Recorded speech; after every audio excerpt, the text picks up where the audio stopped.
ч $1 сая авсан, тэр нь ч $3 сая гэсэн, ингэж хувааж гисэн гээд ингэж ярьж байна. Одоо хулгай энэ ловер бол бүгдөө энэ төмөр зам нүүрс тэгээ төрийн орднор болж хэлдэг л дээ. Бүх зам орон бэжин ордог гэдэг шиг. Тэгээд одоо 10 20 жил бол энэ хулгай ловер явсан байна. Нэг нам засагласан байна.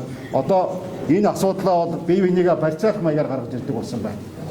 Энийг одоо сонсё гэж байгаа. Тэгээ энийг бол арай одоо жижиг намууд буюу дэмжих юм байна гэж ойлгож байгаа. Тэгээд Монгол Ардын намын тэр шудраг гишүүч гэсэн дэмжлээ гэдгийг эргэлзэхгүй байна.